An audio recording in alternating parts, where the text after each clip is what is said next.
کہ آگرہ کے اندر آپ کی جیسے خانقاہ ہے اور آگرہ میں دیگر کتنی خانقاہ ہیں اور ان کے نام کیا ہیں اور یہ کہاں سے شروع ہوا چلی آ رہی ہیں, کیا اسٹوری ہے اس کی؟ آپ کی اسٹڈی کے بارے میں جاننا چاہوں گا کہ آپ کی اسٹڈی کہاں سے شروع ہوئی, آپ نے کیا کیا کرا ہوا ہے اسٹڈی میں. دیکھو کہ گرو نانک صاحب ہو گئے اور سائیں بابا ہو گئے, ان کے اصل نام کیا ہیں اور یہ واقعی صوفیزم سے تعلق رکھتے تھے؟ کل کی جو قوالی جو چل رہی ہیں اور عورت کے آمنے سامنے اور واحیات طریقے سے قوالی ہو رہی ہیں, آج کل کون صحیح ہے اور کون غلط ہے یہ دیکھنے میں بڑا فرق نظر آتا ہے.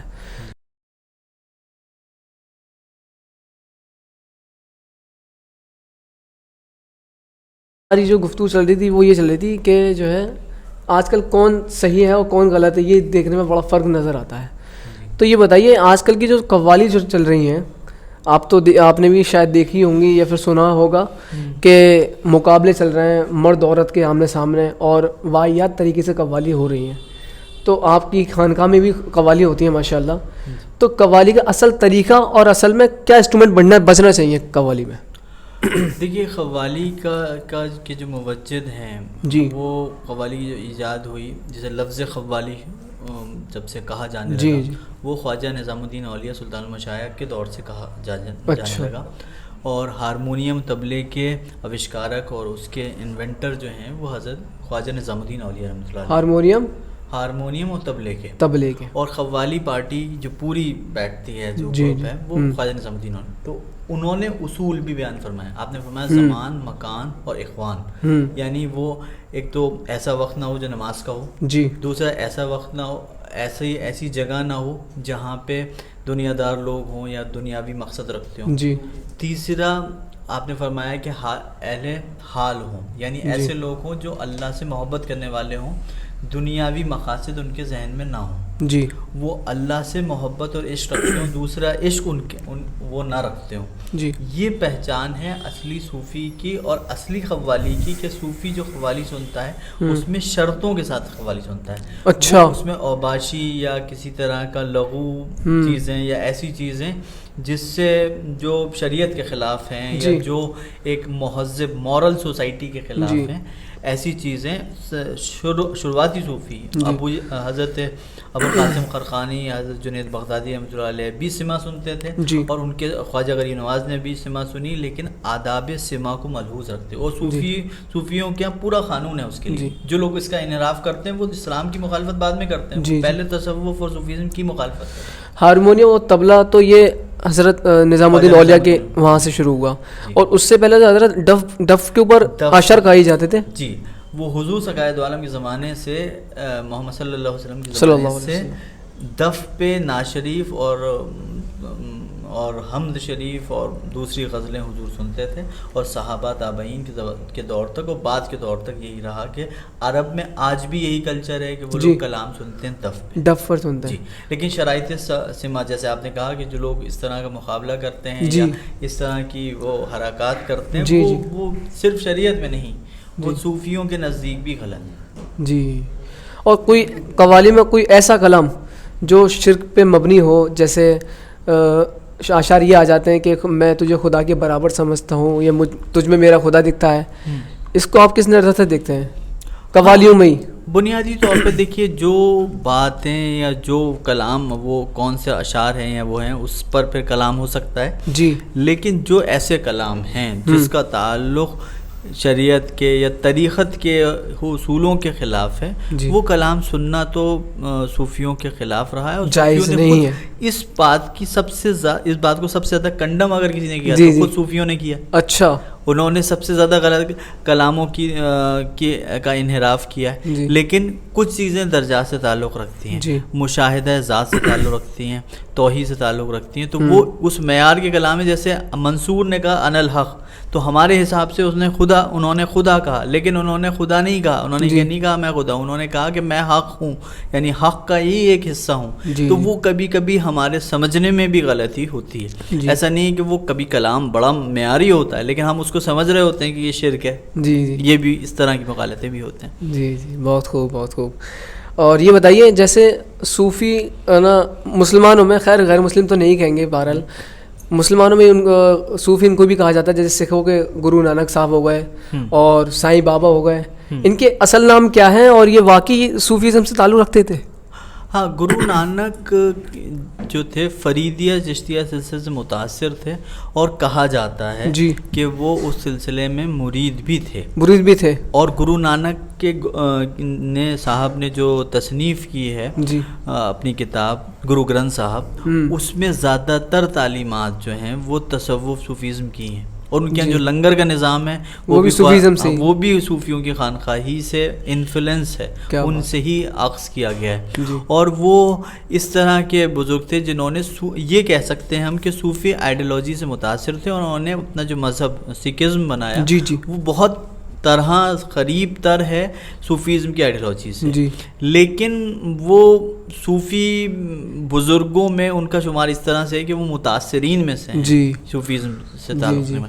سائیں بابا تاج الدین بابا کے مرید تھے جو ناگپور میں بزرگ ہیں، اچھا، اور ان کا نام تھا چاند بابا، اور وہ جو مراٹھی وہاں کے لوگ تھے، مہاراشٹر کے لوگ تھے، وہ ان کے مرید تھے، مخلد تھے۔ کچھ لوگوں نے اپنے مذہب کو تبدیل نہیں کیا، وہ اپنے مذہب پہ رہے، لیکن وہ سائیں بابا سے عقیدہ رکھتے تھے، اسی لیے انہوں نے اپنے طریقے سے سائیں بابا کو بھگوان مانا۔ اسی لیے آپ وہاں شیرنی جائیں گے تو دیکھیں گے ایک جگہ مورتی رکھی ہے، ایک جگہ ان کی قبر ہے، تو وہ جو ان کو ولی بزرگ مانتے ہیں وہ اس طرح سے مانتے ہیں، اور جو ان کو مورتی پوجا کرتے ہیں وہ اس طرح سے کرتے ہیں، لیکن سائیں بابا اٹ سیلف اپنے آپ میں بزرگ ہیں، اور وہ اللہ والے تھے اور مذوب قسم کے بزرگ تھے۔ جی بہت خوب۔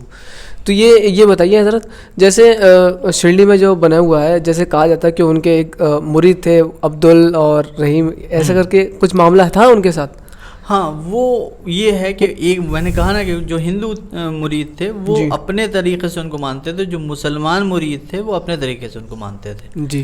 اور سوئیں بابا کوئی شاخ طریقت نہیں، وہ ایک مذہوب بزرگ تھے، درویش بزرگ تھے، ان کا اس طرح تصوف پہ یقین رکھنے والے، ہاں یقین رکھنے والے، بلکہ اس پہ پوری طرح سے عمل پیرا ہو کر ہی ان کو یہ درجہ ملا تھا۔ لیکن اس طرح کی بات نہیں ہے کہ انہوں نے آئیڈیالوجیکلی کوئی گائیڈنس دیا ہو جی کہ بھئی یہ ہمارا ایک نیا مسلک ہے، اچھا ایسا سائیں بابا نے نہیں کیا۔ سائیں بابا نے تصوف کی تعلیم پہ عمل کیا، جس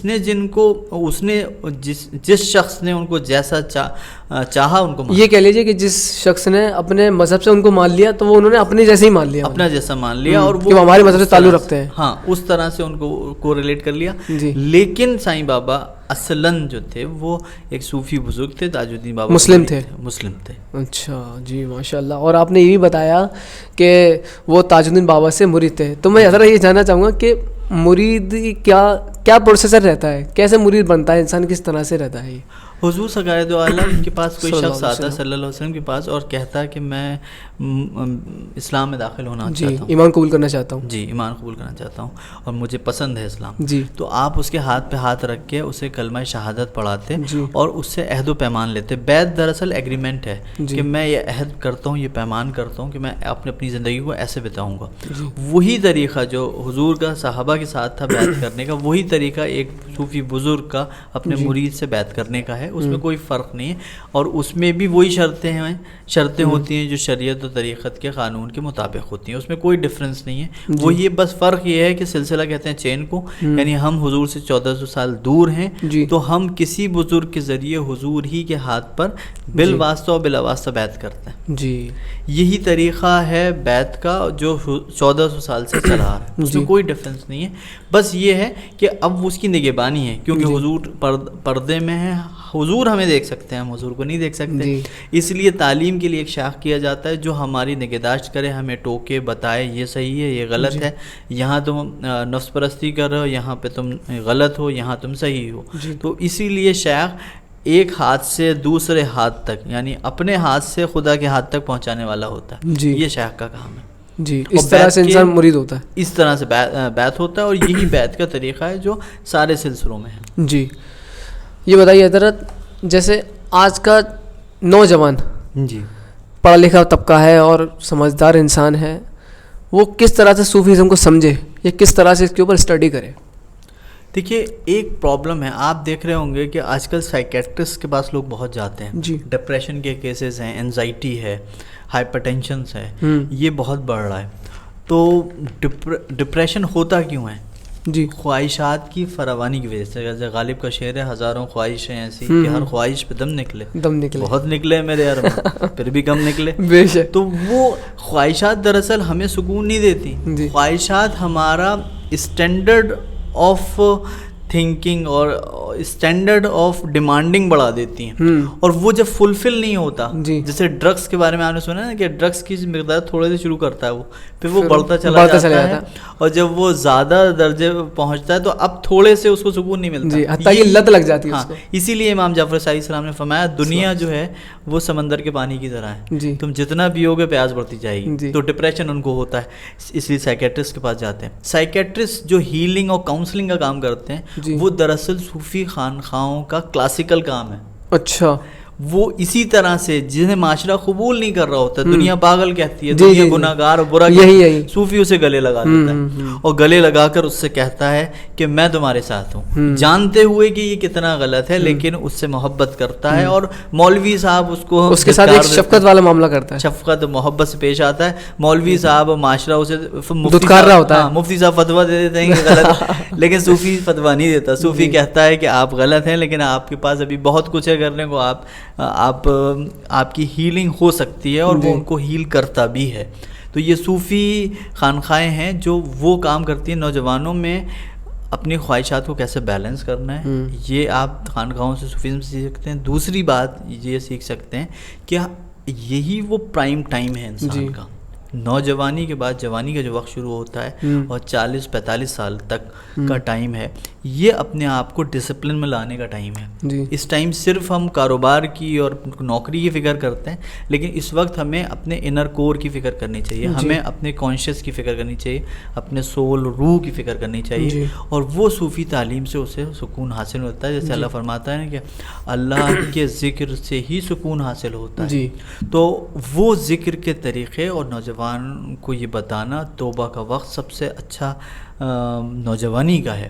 اور اسی وقت میں یہ ہوتا ہے کہ ہم پھر اللہ کی طرف اگر آتے ہیں اور چیزوں کو بزرگوں کی طرف آتے ہیں, تو اس سے ہمیں لوگ تصوف میں بھی 2 طرح کے لوگ ہیں. 95% لوگ فیضان تصوف کے ماننے والے ہیں. مثال کے طور پر کہ وہ یہ چاہتے ہیں کہ اس درگاہ میں یا اس خانقاہ سے یہ ہمیں فائدہ ہوگا, لیکن یہ نہیں بتاتے, یہ نہیں کہتے کہ انہوں نے جیسے اللہ کو حاصل کیا تھا, یہ جیسے اللہ کے درجے پہ حاصل ہوئے تھے, ہم اپنی زندگی کو کیسے صاحب کمال بنا سکتے. وہ صرف 5% بلکہ اس سے بھی کم ہے. تو فیضان تصوف والے بہت ہیں, عرفان تصوف یعنی وہ خود تصوف کی حقیقت کو سمجھ کر خدا تک پہنچے, یہ کم ہے. اور یہ نوجوانی ہی کا وقت ہوتا ہے جب آپ چیزوں کو بہتر کر سکتے ہیں. تو آج کے ریلیونس میں ہم دیکھیں کہ آج کے دور میں جو ہم دیکھتے ہیں کہ زمانے میں ڈپریشن ہے, پریشانی ہے, تو صوفی کے پاس ایک قوت ہوتی ہے کہ وہ تنگ دستی میں بھی دنیاوی ترقی کو ترقی نہیں سمجھتا, وہ آخرت کی ترقی کو ترقی سمجھتا, وہ دنیا کو کوئی ترجیح نہیں دیتا. تو نوجوانی کے وقت میں بہت ضرورت ہے ہمیں ہیلنگ کی بھی, ہمیں بہت ضرورت ہے روحانی گائیڈنس کی. تو نوجوانوں کے لیے تصوف کی بہت ضرورت ہے. میں خود اپنی زندگی میں تقریباً 35-36 سال کی زندگی میں میں پیدا ہی خیر اسی ماحول میں ہوا, لیکن اپنی زندگی کا پرائم ٹائم میں نے تصوف کو دیا. اور مجھے بڑے سے بڑے نقصان سے, بڑے سے بڑے کسی بھی تکلیف اس لیے نہیں ہوتی کیونکہ میں جانتا ہوں کہ یہ نقصان کچھ نہیں ہے, آخرت کا نقصان ہے. تو وہ اس کی ضرورت سب کو اپنی اپنی کنڈیشن میں تھوڑی بہت زیادہ ہے, کسی کو زیادہ ہے کسی کو کم ہے, لیکن ہے سب کو. اور وہ ضروری ہے کیونکہ یہ میڈیٹیشن ایک پارٹ ہے, یعنی یکسو ہو کر ذکر کرنا, اندھیرے میں اپنے آپ سے پوچھنا من انا, یعنی میں کون ہوں, میری زندگی کا مقصد کیا ہے, مجھے کیوں پیدا کیا گیا ہے, اور میں اپنے آپ کو کیسے بہتر بنا سکتا ہوں.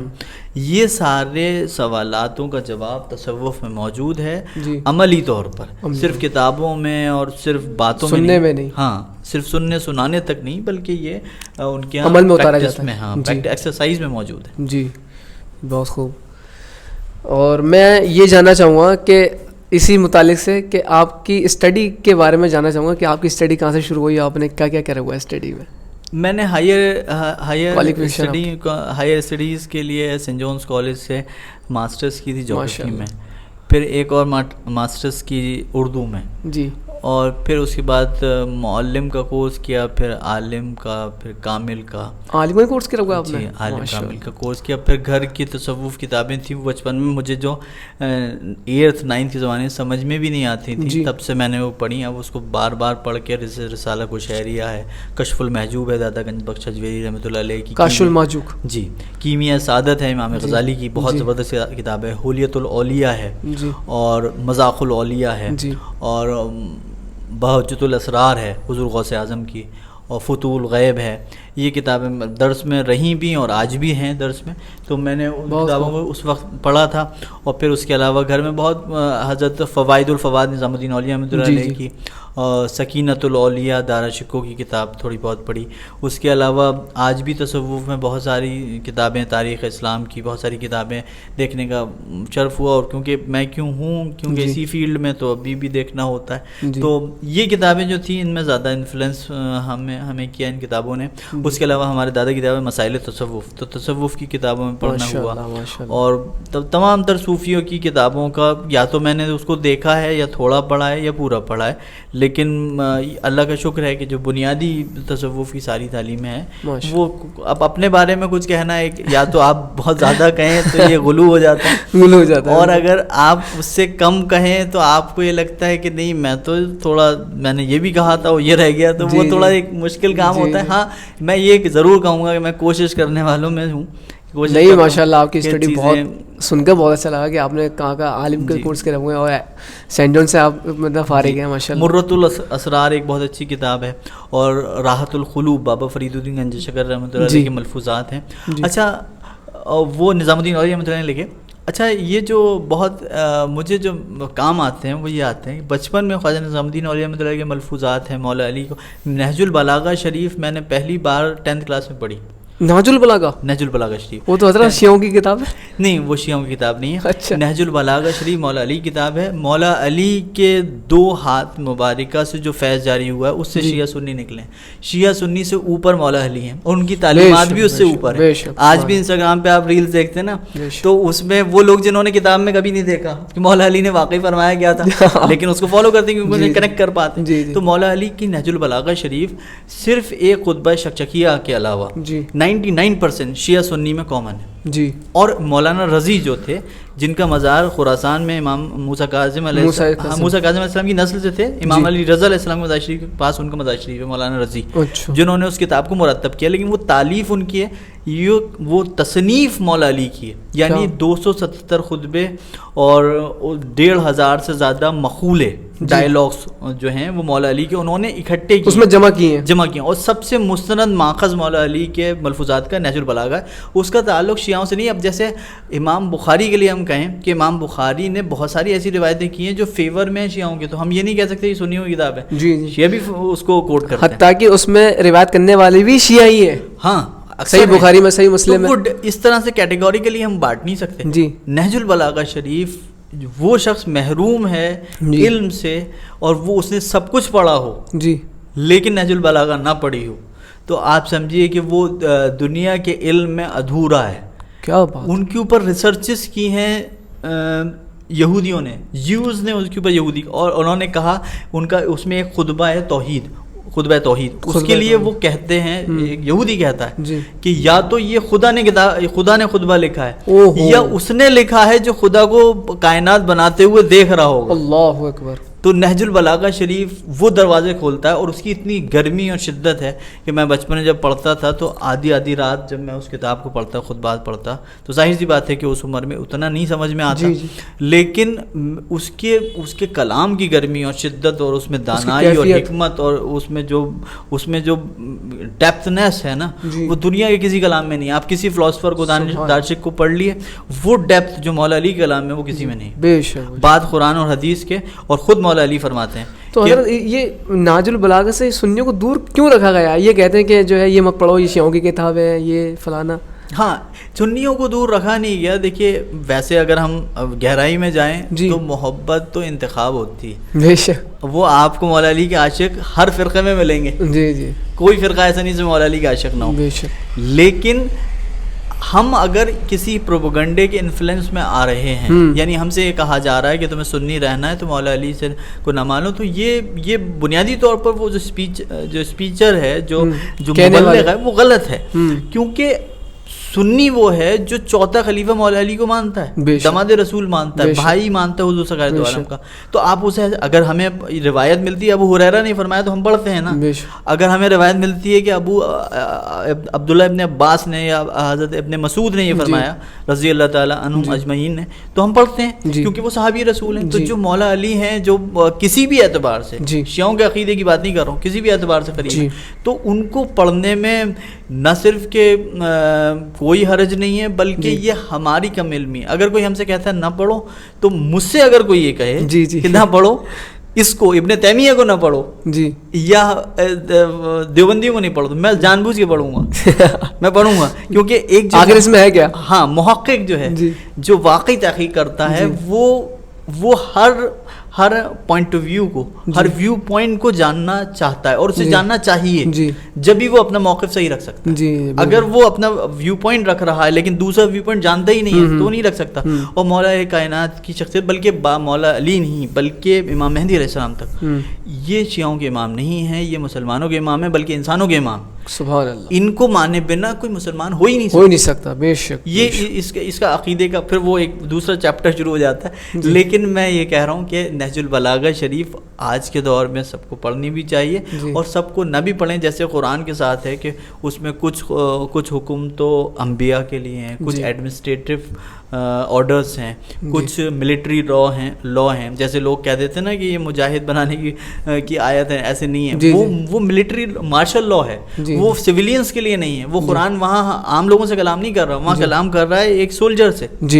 تو اسی طرح سے نہج البلاغہ شریف میں بہت سارے خطبے ہیں جو ہمارے لیے نہیں ہیں، لیکن ان میں بہت سارے نقاط ہیں جس سے ہمیں بہت سارا علم اور حکمت حاصل ہوتا ہے. کیونکہ حضور نے فرمایا تھا انا مدینۃ العلم و علی بابوہا، اور انا مدینۃ الحکمہ و علی بابوہا. میں علم کا شہر ہوں، علی اس کا دروازہ ہے. میں حکمت کا شہر ہوں اور علی اس کا دروازہ ہے. تو حکمت بھی حاصل کرنی ہے. حکمت کہتے ہیں دانائی کو، انٹیلیجنس کو. اگر وہ بھی حاصل کرنی ہے تو مولا علی کے دروازے کے علاوہ کہیں حاصل نہیں ہوگی. بے شک.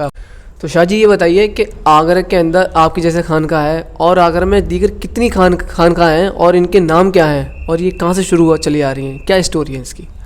آگرہ میں خانقاہی سلسلہ جب سے شروع ہوا، جب سے یہاں پر جو مسلم حکمران تھے، لودھی ڈائنیسٹی تھی، ابراہیم لودھی اور سکندر لودھی، انہوں نے جب آگرے کو بسایا تو اپنے ساتھ بہت سارے صوفیوں کو وہ لے کے آئے. اچھا.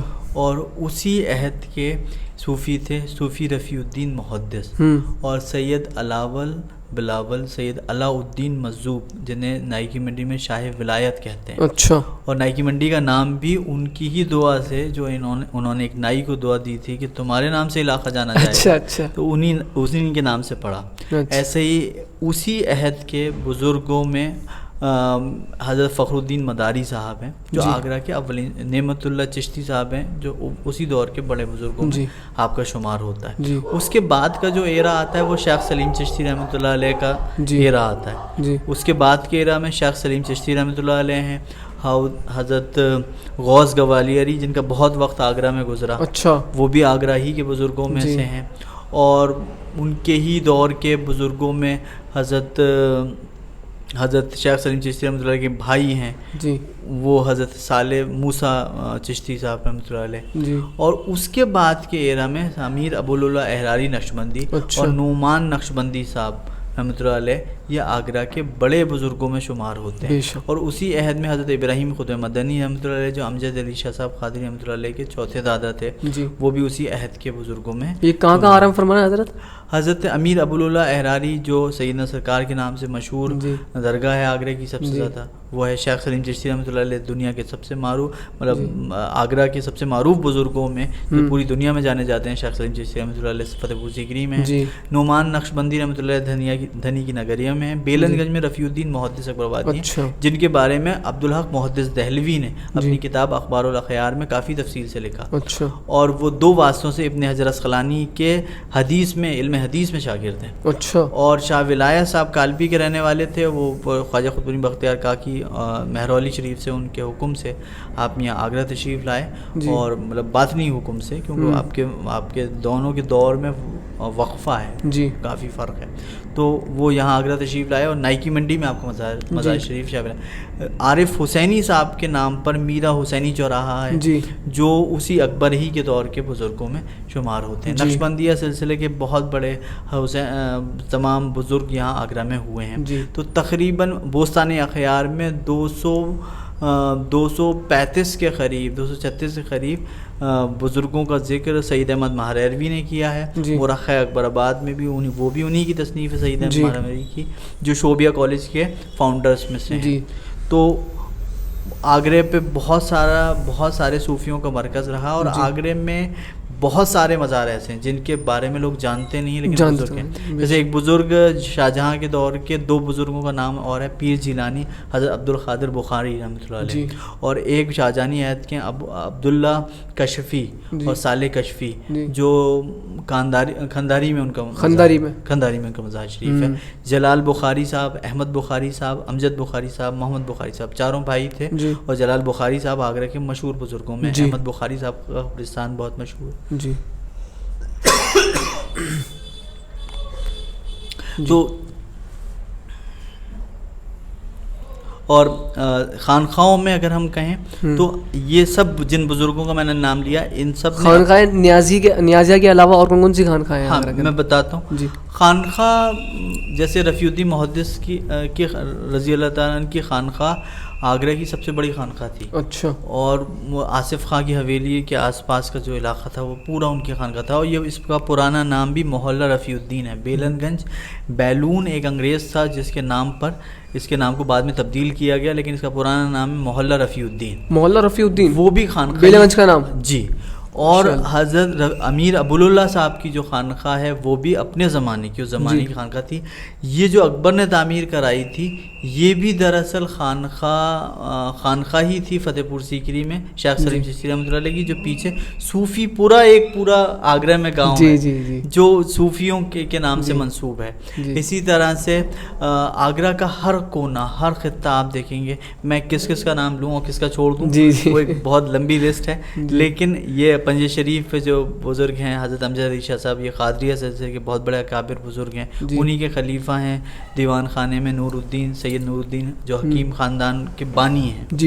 وہ ایک بہت بڑے بزرگ ہیں. تو آگرہ میں بے شمار خانقاہیں اس 150 سال کے, یعنی لودھی کے دور سے لے کر اور شاہجہاں کے دور آخری دور تک جب اس نے وہ کیا. اور پھر اس کے بعد جب دلی کیپٹل شفٹ ہو گئی اس کے بعد بھی آگرہ میں بہت بڑے بڑے بزرگ ہوئے, اور آج بھی آگرہ میں بزرگ ہیں. حاجی امداد مہاجر مکی کے خلیفہ بھی عبداللہ بخاری یہاں پہ ہیں, اور محب اللہ الہ آبادی کے خلیفہ ہیں. اور آپ بڑے بڑے بزرگوں کے سلسلے آپ کو یہاں مل جائیں گے. رفاعیہ سلسلہ, قادریہ, چشتیہ سلسلہ, تمام نقشبندیہ سلسلہ, تب سب کے بزرگ کے بڑے بڑے بزرگوں کے مزار شریف, محدثین, فقہا کے مزار شریف آگرہ میں موجود ہیں. بہت خوب. آخر میں شاہ جی ہمارے ویورز کو کیا پیغام دینا چاہیں گے اپنی خانقاہ سے؟ خانقاہ سے دیکھیے, آج کے دور کا جو سب سے لازمی تقاضا ہے وہ یہ ہے کہ ہم میں محبت اور انسانیت پیدا ہو. ہم میں جو کیٹیگرائزیشن ہے کہ یہ بڑا آدمی ہے, یہ چھوٹا آدمی ہے, یہ پیسے والا ہے, یہ کمزور ہے, یہ ڈفرینسیشن ختم ہونا چاہیے. اور ہمارے دل میں سب کے لیے یکسر محبت ہونی چاہیے. یہ صوفیوں کا انکنڈیشن لو کا جو پیغام ہے یہ ہر دور میں ضروری ہے, آج کے دور میں زیادہ ضروری ہے.